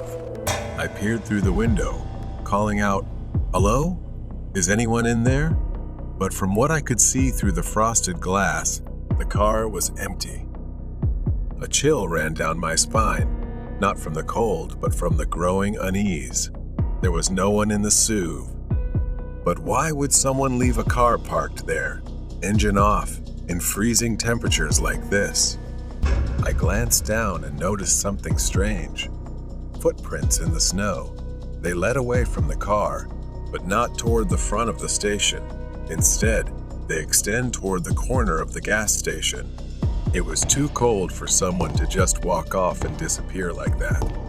I hurried back inside to warm up. Once inside, I turned on the small heater next to the counter. Then a loud noise came from the back of the building. I turned around, looking through the rows of shelves in the station. Empty, nothing there. Slowly, I started walking toward the noise coming from the back of the gas station. There on the floor were small puddles of dirty water, the kind that could only come from melted snow. I followed the trail, leading me to the storage room in the back. I stopped at the door, and in the dim light of the storage room, I saw a figure half hidden among the shelves. He was standing there, tall, broad-shouldered, with a scruffy beard that gave him a disheveled, intimidating look. He was staring right at me. I stood frozen, trembling. My mind raced, trying to process what I was seeing. Who was he? How did he get in? Then he moved slightly, stepping forward. Instinctively, I backed away, my hands trembling as I reached for anything to defend myself with. My fingers touched a metal crowbar leaning against the wall. I gripped it tightly. I stammered, my voice barely a whisper. "Who are you?" But he didn't answer. As I raised the crowbar, the cold metal felt heavy in my hand. I warned him, telling him to back off or I'd call the police. He took another step forward. I screamed louder in desperation, "I'm warning you." I swung the crowbar through the air. He staggered back, slipping on the wet floor. He groaned, clutching his leg as if he twisted it in pain. The opportunity was there, and I didn't miss it. I bolted back to the front of the store. I ran to the counter, my hands shaking uncontrollably as I picked up the store phone and whispered to 911 for help. Every second felt like an hour as I waited, my eyes locked on the storage room door. When the police arrived, I pointed them to the back. 2 officers cautiously entered, flashlights raised as they swept the storage room. I expected to hear them shout out, telling me they'd found him, but instead, they emerged with puzzled looks on their faces. They found wet footprints leading out the back door, disappearing into the snow-covered forest behind the gas station. They followed the trail, but the vast, dark expanse seemed to swallow everything. He had vanished, leaving only a mystery. The SUV had been towed away. I still work the night shift, but every time I hear a noise from the back or see a car pull into the station, I get more cautious. He could be out there, watching, waiting. But one thing is certain, I was lucky to survive that night. Night at the gas station, the return. The memory of that snowy night still lingers in my mind. It's been over 2 weeks, and the police are still searching for him. Since then, unease has stayed with me. I've become more cautious, more aware of every detail. I thought it was over, but I was wrong. Light snow fell tonight, and the parking lot was empty. No cars, no customers, only the constant hum of the station lights and the heater struggling to keep the cold at bay. I gazed out the window, just like I had every night since then. I decided to keep busy with the small tasks my manager had left me. Stocking shelves, wiping the counter, anything to keep my mind occupied. As I bent down to organize some snacks, I heard it. A soft creaking sound from the back. It was the same sound I had heard that night, the one that led me to the storage room. I stood up slowly, waiting, listening for more. I told myself it was nothing, but I couldn't shake the feeling that I was being watched.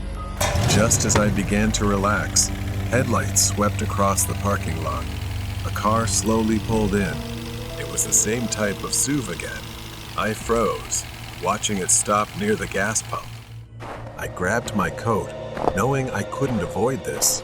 A feeling of dread crept over me as if everything was about to happen again. I stepped outside, the cold wind biting my face as I approached the SUV. I cautiously peered inside. This time, there was someone inside. A man wearing a thick coat, his face partially obscured by a knit hat. I asked, "Do you need help?" The man didn't respond right away. He slowly turned his head, his movements deliberate. Then he spoke in a low, raspy voice. "I am here for what I left behind." Before I could respond, he opened the car door and stepped out. He was tall and moved toward me, and instinctively, I took a step back. I ran inside, slamming the door shut. My fingers fumbled for my phone to call the police. I gasped as I told them, "He's back. The man from before. Please send help." I glanced around, looking for the crowbar I had used before. It was leaning against the wall near the counter. I grabbed it tightly as I heard the man approach the entrance. The door rattled as he tried the handle, but it was locked. Then I heard him move toward the back door. I crept toward the storage room. The back door was still shut, but I knew he was out there. I could hear him moving, his footsteps crunching in the snow. Suddenly, the door handle began to shake. I backed away, gripping the crowbar. The door creaked open slowly, letting in a rush of cold air.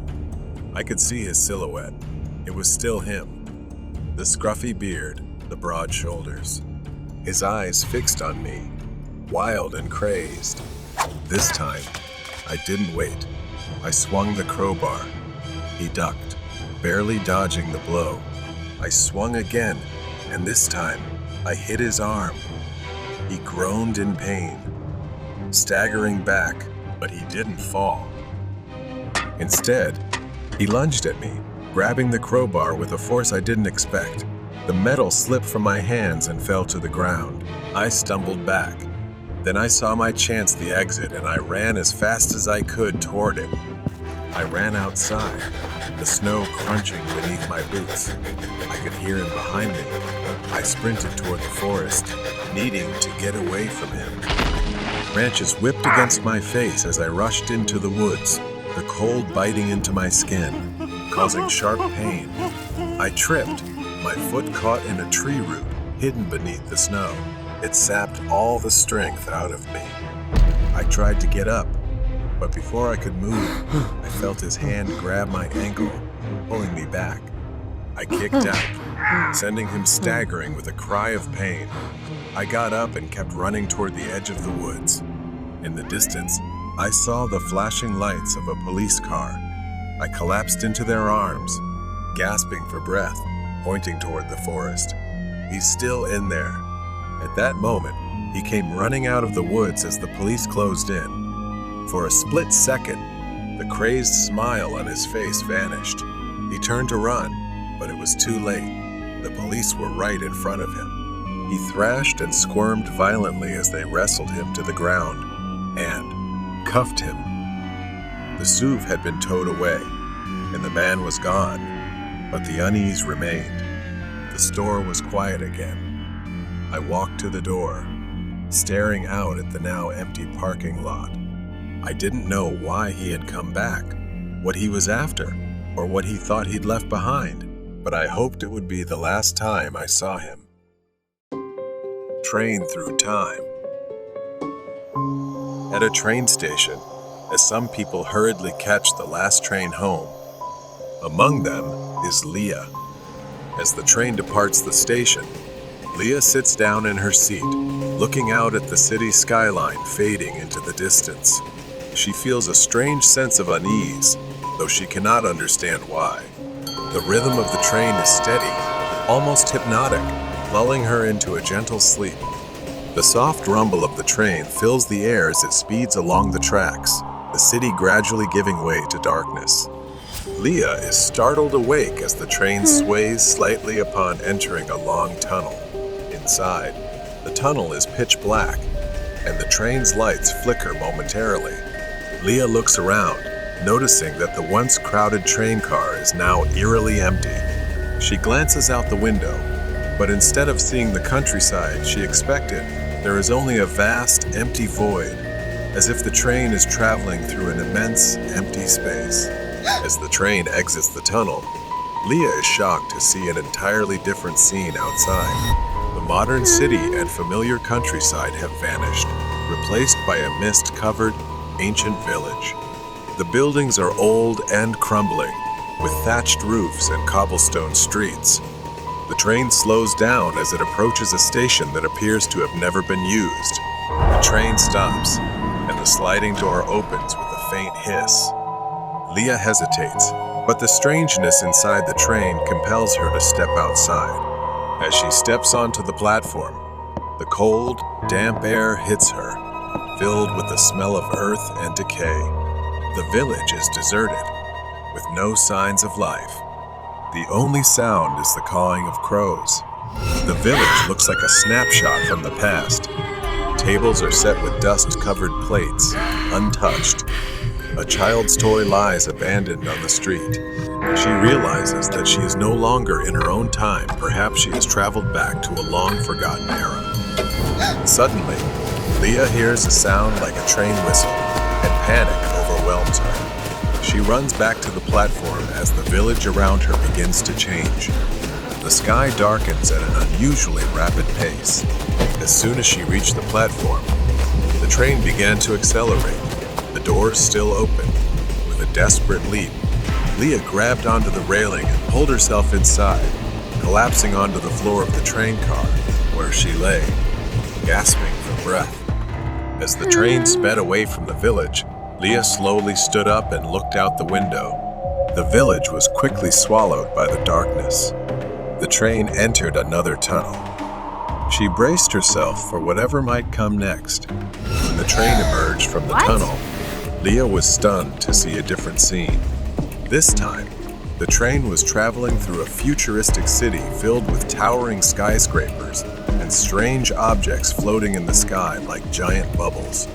The train glided smoothly through the city, and she realized with growing horror that the train was not taking her home, it was carrying her through different eras. She was trapped in a time loop. Finally, the train began to slow down again, this time approaching a station that looked familiar. But something was wrong. Everything was slightly off, like a distorted reflection. Leah hesitated, unsure if she had truly returned to her own time. The station was eerily quiet. She stepped off the train, heart pounding, and looked around to see the station just as she remembered it. As the train pulled away, Leah watched it disappear into the tunnel, leaving her standing alone on the platform. She started to walk towards the exit, but stopped when she noticed something on the ground. She picked it up and was startled to see that it was an old, intricately decorated pocket watch with strange symbols engraved on its surface. The hands of the watch were spinning rapidly, as if caught in a never-ending cycle. The train may have brought her back, but perhaps she was still trapped in this loop. Maybe it would soon return to take her on another journey. Nightmare Neighbor. The old, tall apartment building stood under the dim glow of the streetlights. It was late, and most of the windows were dark. Rena stood outside the building, staring up at the second floor where her apartment was. She had lived here for a few months, and the place had always been quiet. Until Arthur moved in next door. Rena's apartment was at the end of the hallway on the second floor, and the trip to take out the trash usually took only a few minutes. But tonight, she felt eyes on her. As she was about to turn the corner at the end of the hall, there he was. Arthur was standing by his door, as if waiting for her. He always found a reason to talk and stand too close to her. She kept her head down, mumbled a quick greeting, and brushed past him toward the stairs. This time, he said nothing. A chill ran down Rena's spine. Something was different tonight, something that made her more uneasy than before. Rena stepped into her apartment and quickly shut the door. She took a moment to calm herself, telling herself she was overreacting. She turned off the lights in the living room, planning to head to bed and watch some TV. It was late, and she was tired but not quite ready to sleep. As she passed the broom closet, she heard a faint sound, like a rustling from inside. Her heart skipped a beat, and she froze, staring at the closet door. With trembling hands, she reached for the closet handle. She hesitated. Every instinct screamed at her not to open it. But she had to. She couldn't just leave it. She pulled the door open. Arthur was standing there, in her closet. For a split second, time seemed to stop. He was just standing there, staring at her, unblinking, with a twisted smile on his face. She gasped, stumbling backward. Her heart raced as panic rose inside her. He stepped forward, crawling out of the closet like a predator closing in on its prey. She ran into the bedroom, slamming the door shut, but she didn't have time to lock it. The door flew open, and Arthur was right there, his face wild. She dashed for the bathroom, her final place of refuge. She slammed the door just as Arthur reached the bedroom. Her hands fumbled with the lock. Rena pressed her back against the cold bathroom wall. Her breath came in sharp gasps as Arthur pounded on the door, trying to break through. The thin wooden door was all that separated her from the man who had been stalking her for weeks, his sick grin etched into her mind. Thankfully, she had brought her phone with her. She gripped it tightly, her fingers trembling as she spoke to the police. Her voice was barely a whisper, fear choking her words. Arthur slammed the door again, the wood splintering under the force. Rena knew it wouldn't hold much longer. Suddenly, the pounding stopped. She held her breath, pressing her ear to the door, straining to hear any sound. Was he gone? Had he given up?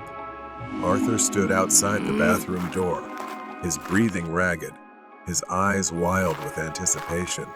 His patience was wearing thin. His hand hovered over the doorknob before he stepped back, glancing at Rena's bedroom. He knew she was cornered, with nowhere to go. Slowly, he reached into his pocket and pulled out a small, shiny knife. His fingers tightened around the handle, and his eyes narrowed. With a single powerful kick, the bathroom door splintered apart.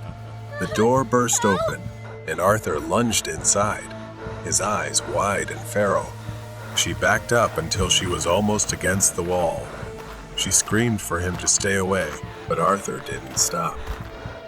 He lunged at her, grabbing her arm in a grip so tight it would leave bruises. Rena tried to pull away, but he was too strong. Pain shot down her spine as he twisted her wrist, pinning it to the wall. Her phone slipped from her hand, crashing to the floor. Arthur's face was now only a few centimeters from hers, whispering threats because she always ignored him in the hallway. Rena struggled, trying to break free, but he pulled her closer, tightening his grip. His knife slashed through the air, grazing her arm. She gasped as a sharp pain cut through her skin, blood trickling down. The sound of sirens tore through the night, growing louder as the police raced toward the apartment building. Flashing lights reflected off the windows, like a beacon of hope in the suffocating darkness. Inside, Rena's vision blurred with panic and pain. He shoved her against the wall again, laughing maniacally as he brought the knife closer to her throat. Her body screamed for escape. Her free hand groped blindly along the counter near the sink, desperately searching for anything she could use to defend herself. She grabbed a glass soap bottle and, without thinking, smashed it over Arthur's head.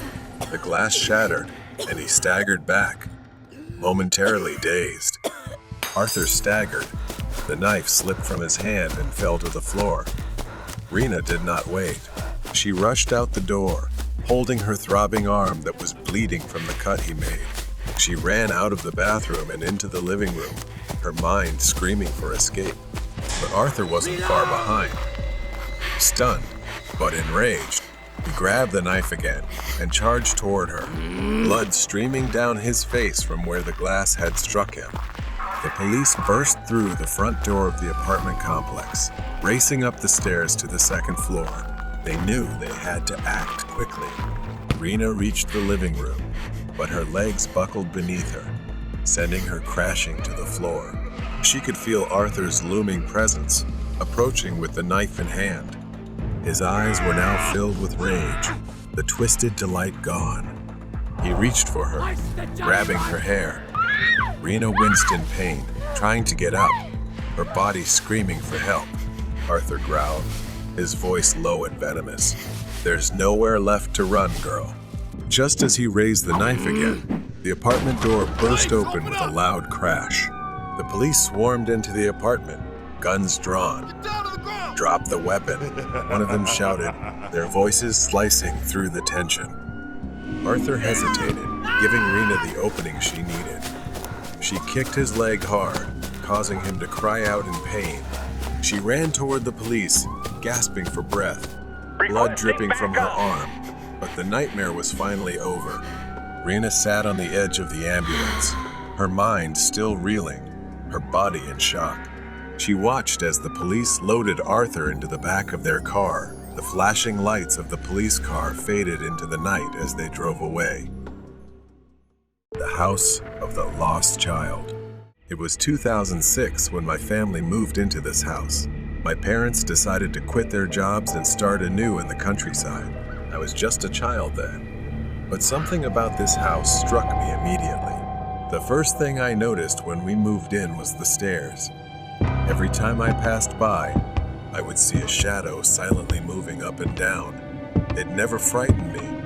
In fact, it felt oddly familiar. I was 6 years old, but I could always see things that others couldn't, and this house was no exception. I didn't tell my parents right away, not because I was scared, but because I felt that presence meant us no harm. Still, I was very afraid of the dark. My room was upstairs while the bathroom was downstairs. Every night, before going to bed, I would use the bathroom to avoid facing the fear of going down the stairs alone at night. But one night, my mother's voice woke me. She called out to me, angrily and irritably, telling me to come downstairs and not to run around anymore. I sat up in bed, confused. I hadn't run at all. In the following days, I kept experiencing similar incidents. My mother often scolded me for running around the house, accusing me of mischief. I had told her many times that I hadn't done it, but she never believed me. Then one night, the power went out, and we were almost engulfed in darkness, lit only by a few flickering candles in the living room. As we sat together, I saw it again, a shadow. It swayed back and forth, hovering over the sofa. My mother didn't see it, but I did. That presence was very strong but had no malice. That night, as we lay in bed, my mother and I heard a voice, soft yet clear as day. Mom, where are you? I'm cold. That voice belonged to a child, and it came from just outside our bedroom. My mother looked at me, eyes wide with fear. As I grew older, I began to understand that the shadow wasn't there to harm us. It wasn't a ghost trying to scare us, but a lost child searching for something. The more I thought about it, the more I realized that spirit was looking for its mother. I had a friend who could sense things like I could, and they suggested that I tell the spirit to move on. So one quiet afternoon, I stood in the living room and said to the air, "I believe your mother loves you very much. You can move on. It's time to go to a happier place." The house felt different afterward. The shadow disappeared. The footsteps stopped. No more voices at night. I thought that the spirit had finally found peace, or perhaps it needed to validate something because it had been left here and unable to move on in this house. In 2018, my aunt, Tita, who had worked abroad, returned home to retire. One evening, we sat together in the living room, sharing stories. We talked about the strange occurrences that had taken place in the house over the years. I told her about that spirit, about how my mother had once mistaken it for me because it looked like a small child. I explained how I had ultimately helped it move on. As I was speaking, I noticed something. Tita, she's crying. She started telling me a story I had never heard before. Long before I was born, My grandmother, she was pregnant with Aunt Tita.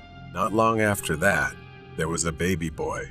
She named her son Angelo. Suddenly one day, Grandma left and didn't come back. At that time, Aunt and Angelo were too young to know what to do in this remote suburb. So, Angelo lay on the sofa.